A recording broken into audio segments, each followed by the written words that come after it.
Good morning बच्चों। हम पढ़ रहे हैं मौर्य वंश। हमने मौर्य वंश की स्थापना देखी। प्रश्न बोल रही हूँ, उत्तर अपने आप सोचोगे। आप नहीं आ रहे हो तो याद करोगे। मौर्य वंश की स्थापना कब व किसने की, किसके सहयोग से की, और नंद वंश का अंतिम शासक कौन था। 305 ईसा पूर्व में चंद्रगुप्त मौर्य का किसके साथ संघर्ष हुआ। तमिल ग्रंथ अहनानूर और मुर्नानूर से हमें क्या जानकारी मिलती है। वायु पुराण में बिंदुसार को क्या कहा गया।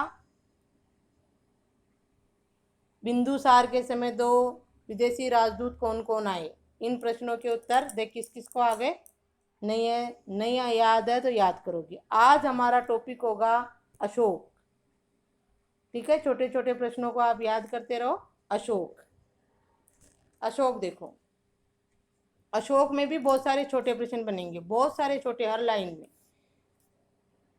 अशोक बिंदुसार का पुत्र था। थोड़ा परिचय दे देती हूँ अशोक का। अशोक बिंदुसार का पुत्र था और इतिहास में कहा गया है कि अशोक अपने 99 भाइयों को मारकर मगध का सम्राट बना था, शासक बना था। इसके पिता, अशोक के पिता जो थे बिंदुसार, वो अशोक को शासक नहीं बनाना चाहते थे। वो अपनी एक दूसरी रानी से उत्पन्न पुत्र सुशीम, उसको शासक बनाना चाहते थे। लेकिन अशोक बचपन से ही इतना महत्वाकांक्षी था कि उसने बचपन में ही सोच लिया था कि इस विशाल मगध साम्राज्य का शासक मुझे ही बनना है। वो अपने भाइयों से भी बहुत ईर्ष्या रखता था। तो ऐसा कहा गया है कि वो अपने 99 भाइयों को मारकर मगध का शासक बना। वो शासक बनते ही उसकी साम्राज्यवादी नीति रही थी। अपने साम्राज्य विस्तार के लिए उत्तर भारत पर तो उसका अधिकार था ही, फिर भी जो है अपने साम्राज्य विस्तार के लिए उसने कई युद्ध लड़े। और अशोक इतना हठी था कि अगर कहीं हार जाता वो किसी से युद्ध में, तो उसको जीतना तो उसके लिए कंपलसरी हो जाता था। फिर उस पर वो पूरी तैयारी के साथ बार बार आक्रमण करता था। वो उसको जीत कर ही दम लेता था। तो ऐसा अशोक के साथ कलिंग युद्ध में हुआ। कलिंग पर विजय प्राप्त करने के लिए अशोक को काफी संघर्ष करना पड़ा था। जो कलिंग युद्ध 261 ईसा पूर्व में हुआ था, ये आएगा अपने प्रसंग। ठीक है, तो इस तरह ये इसका परिचय है कि कलिंग युद्ध में कलिंग पर भी विजय प्राप्त कर ली थी।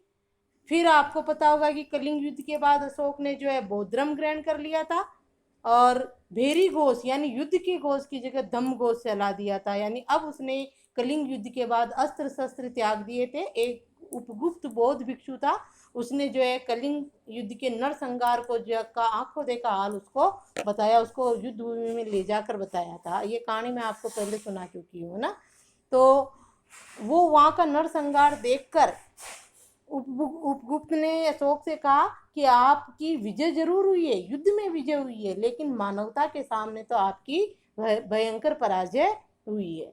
तो ये देखकर कलिंग युद्ध के नरसंहार को देखकर अशोक ने अपने अस्त्र शस्त्र त्याग दिए थे और भेरी घोष की जगह धम्म घोष, बौद्ध धर्म को अपना लिया और जो है धम्म घोष यानी धर्म के, बौद्ध धर्म के प्रचार प्रसार में लग गया था।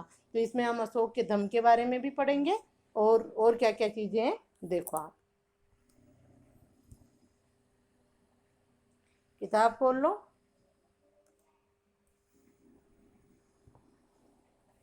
जनश्रुति के अनुसार अशोक ने बिंदुसार की इच्छा के विरुद्ध मगध के शासन पर अधिकार कर लिया। दक्षिण भारत से प्राप्त मास्की और गुजरा अभिलेख, ये इंपॉर्टेंट है, मास्की और गुजरा अभिलेख, अभिलेखों में अशोक का नाम अशोक मिलता है। ठीक है, मास्की और गुर्जरा, प्रश्न 1 नंबर का बनेगा। मास्की और गुर्जरा अभिलेखों में अशोक का नाम क्या मिलता है, तो क्या मिलता है, अशोक ही मिलता है।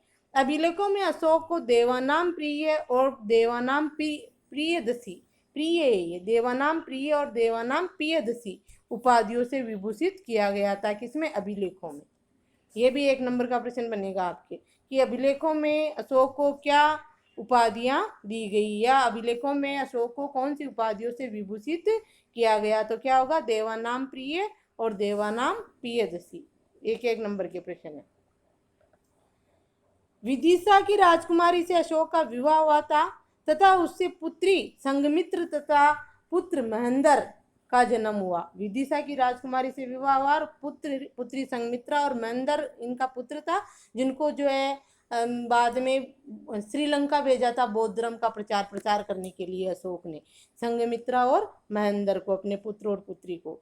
अशोक के अभिलेखों में उसकी रानी कुरावाकी का भी अभिलेख मिलता है। पहले राजाओं के एक से अधिक रानियां हुआ करती थी, तो ये तो विदिशा की राजकुमारी थी, और एक और रानी कुरावाकी का अभिलेख भी उल्लेख भी अभिलेखों में मिलता है।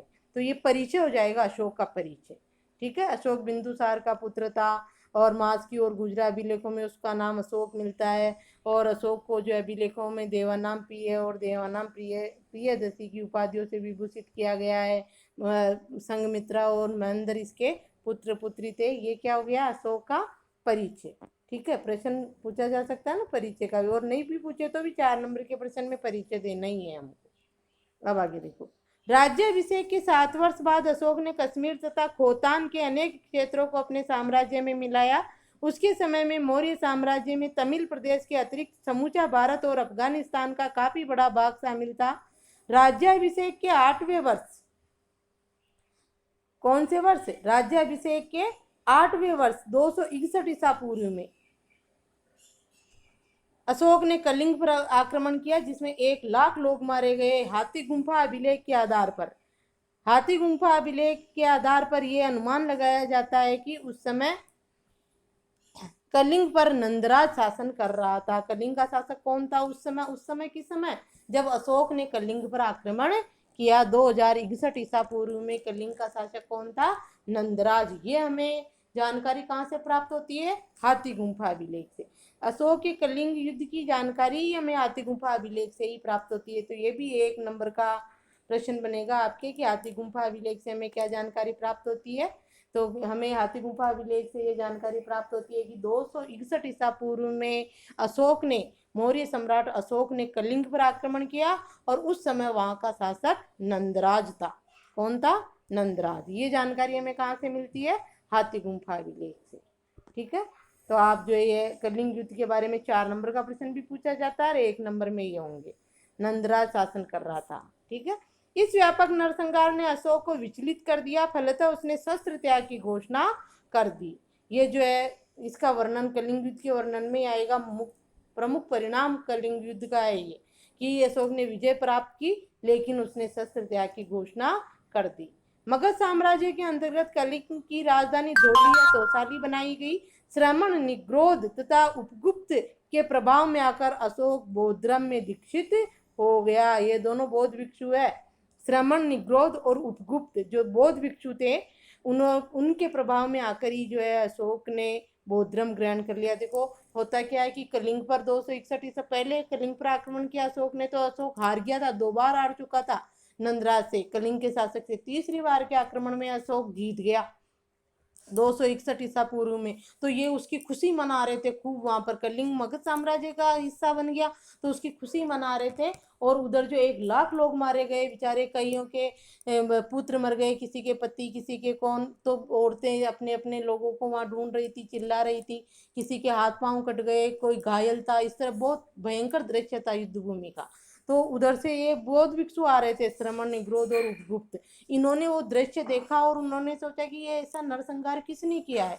ये देखकर वो बहुत विचलित हुए। जब आगे आए तो नगर में ढोल नगाड़े बज रहे थे, वो खुशियां मना रहे थे ना, इसलिए तो वो क्या सोचे कि वहां तो इतना वो मच रहा है, हाय हाय, और ये यहाँ पर कौन खुशियां मना रहा है। तो वो उपगुप्त और वो जो थे ये श्रमण, निग्रोध, ये जो बौद्ध भिक्षु थे ना, वहां चले गए जहाँ ढोल धमाके बज रहे थे।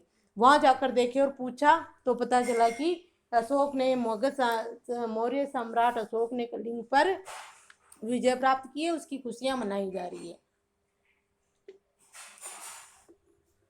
तो ये उपगुप्त अशोक से मिला और अशोक को जो है बहुत बुरा फटकारा और वहां रणभूमि में ले गया और उनको बताया कि देखो तुम खुशियां मना रहे हो और यहाँ तुमने कितना बुरा किया है। तुम्हारी विजय जरूर हुई, लेकिन मानवता के सामने तुम्हारी बहुत बड़ी पराजय हुई है।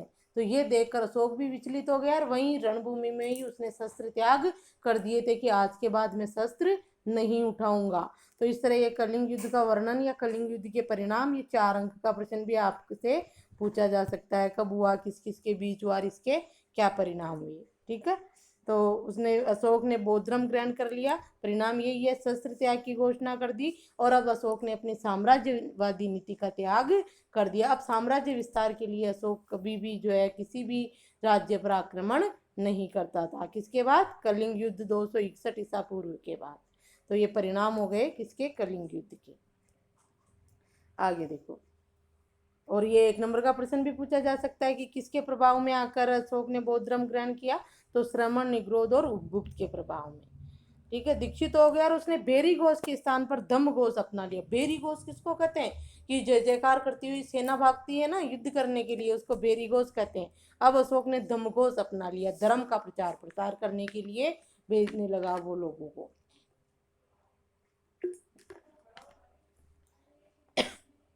आगे देखो, बौद्ध धर्म स्वीकार करने से पूर्व राजतरंगिणी कल्हण, राजतरंगिणी पुस्तक का नाम है जो कल्हण ने लिखी।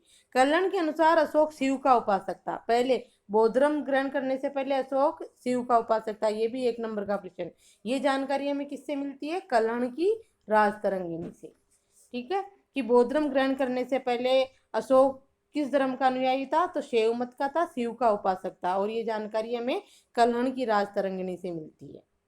आगे देखो, बाद में वे गुरु मोगली पुत्र तिस, अब ये भी एक नंबर का प्रश्न कि ये जो है इसके गुरु कौन थे? अशोक के गुरु मोगली पुत्र तिस के प्रभाव में आ गया, और बराबर की पहाड़ियों में अशोक ने आजीविका के निवास हेतु 4 गुहाओं का निर्माण करवाया, जिनके नाम थे सुदामा, चापार, विश्व झोपड़ी और कर्ण। अब ये जो है अशोक द्वारा बनवाई गई गुहाओं यानी गुफाएं, जहाँ पर बौद्ध भिक्षु रहकर जो है वो भगवान का ध्यान किया करते थे। तो मोगली पुत्र तिस भी एक बौद्ध धर्म का अनुयायी था। इसके प्रभाव में आकर जो है इन्होंने ये 4 गुहाओं का निर्माण करवाया। किसने? अशोक ने। तो ये एक नंबर का प्रश्न है। बहुत सारे एक नंबर के प्रश्न है अशोक के। अगला देखो, उसने राज्याभिषेक के 10वां वर्ष, और कलिंग युद्ध कौन से वर्ष में हुआ था? राज्याभिषेक के 8वें वर्ष में। 7 वर्ष तक तो प्रचार अपने साम्राज्य का विस्तार ही करता रहा, अनेक क्षेत्रों को जीतकर मिला लिया अपने साम्राज्य में, और 8वें वर्ष में कलिंग पर आक्रमण किया, और उसके बाद तो युद्ध करना ही छोड़ दिया। राज्याभिषेक के 10वें वर्ष में बोध गया तथा 20वें वर्ष में लुम्बिनी यानी कपिल वस्तु की दम यात्रा की।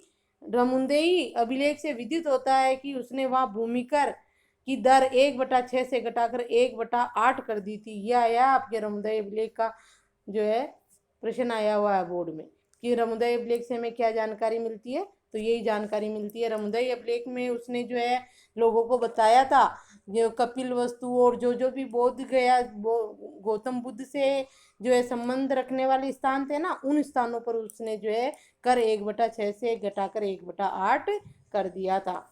यह जानकारी हमें किससे मिलती है? रमुंदेई अभिलेख से। और धम्म यात्राएं शुरू कर दी। कपिल वस्तु, लुम्बिनी, ये महात्मा बुद्ध गौतम बुद्ध से संबंधित स्थान है बौद्ध धर्म से, तो उन स्थानों पर उसने कर कम कर दिया। उसने किसने? अशोक ने। आगे देखो, अशोक के शिलालेखों में चोल, चेर, पांड्य और केरल के सीमावर्ती स्वतंत्र राज्य बताए गए। राज्याभिषेक से संबंधित लघु शिलालेख में अशोक ने स्वयं को बुद्ध शाक्य कहा। यह भी अंडरलाइन कर लो। राज्याभिषेक से संबंधित एक लघु शिलालेख था, उसमें जो है अशोक ने अपने आप को क्या कहा? बुद्ध शाक्य का। और ये जो चोल, चेर, पांड्य सीमावर्ती स्वतंत्र राज्य थे, ये अशोक के शिलालेखों में बताया गया है। ठीक है, तो यहाँ तक अशोक का परिचय या छोटे प्रश्न बन रहे हैं अशोक के। अब आगे देखो, दम। अशोक ने एक दम चलाया, अशोक का दम।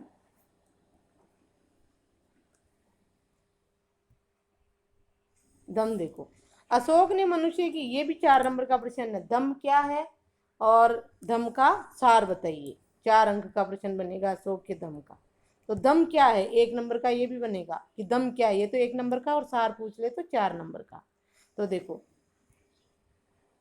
दम, अशोक ने मनुष्य की नैतिक उन्नति हेतु जिन आदर्शों का प्रतिपादन किया उन्हें दम कहा गया। ये दम की परिभाषा है, तो ये 1 नंबर का। अशोक ने मनुष्य की नैतिक उन्नति हेतु जिन आदर्शों का प्रतिपादन किया उन्हें क्या कहा गया? दम का गया। अशोक के दम की परिभाषा दूसरे और सातवें अभिलेख में दी गई। ये भी 1 नंबर का प्रश्न बनेगा कि अशोक के दम की परिभाषा अशोक के कौन से अभिलेखों में दी गई है? दूसरे और सातवें अभिलेख में दी गई है। उसके अनुसार ये दम का सार है। यहाँ से क्या है? उसके अनुसार किसके अनुसार?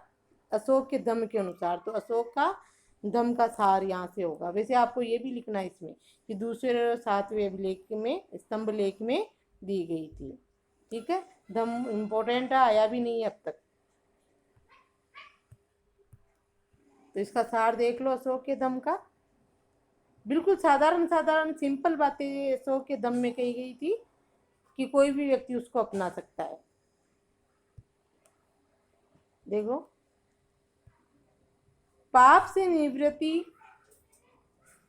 उसके अनुसार पाप से निवृत्ति, विश्व कल्याण, दया, दान, सत्य एवं कर्म शुद्धि ही दम है। उसके अनुसार किसके अनुसार? अशोक के दम के अनुसार।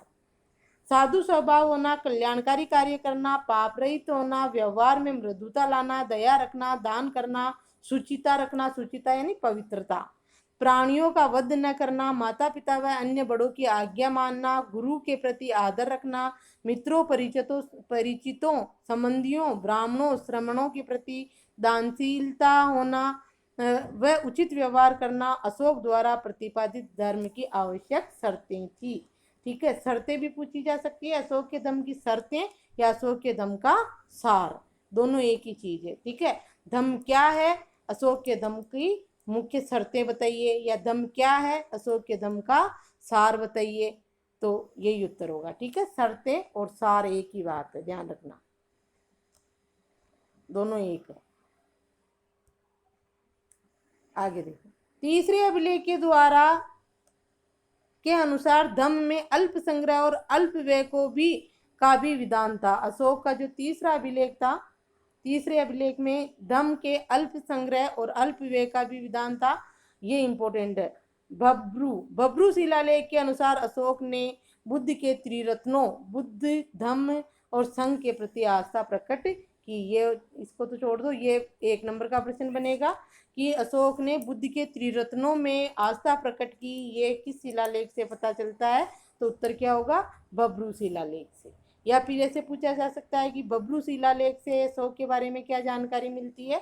तो बब्रू शिलालेख से हमें जानकारी मिलती है कि अशोक ने बुद्ध के त्रिरत्नों में जो है आस्था प्रकट की। और बुद्ध के त्रिरत्न कौन से थे? यही बुद्ध, धम्म और संघ। यानी इसने कहा था, भगवान गौतम बुद्ध ने कहा था, बुद्धम शरणम गच्छामि, धम्मम शरणम गच्छामि और संगम शरणम गच्छामि। यानी बुद्ध की शरण में जाओ, धर्म की शरण में जाओ, और संघ जहाँ पर जो है बौद्ध भिक्षु भगवान का ध्यान करके जो मोक्ष प्राप्ति के लिए प्रयत्न करते थे उसको संघ कहते थे। तो ये त्रिरत्न बुद्ध, धम्म और संघ, इनके प्रति अशोक ने आस्था प्रकट की। ये जानकारी हमें कहाँ से मिलती है? बब्रू शिलालेख से। ठीक है, तो ये अशोक के बारे में अभी इस वीडियो में इतना ही। आप जो है 4 नंबर का तो एक प्रश्न बन रहा है अशोक के दम का, और एक जो अशोक की उपलब्धियों का भी बन सकता है इसमें। इसके प्रश्न मैं आपको भेज दूंगी। आज आपको ये दम वाला करना है।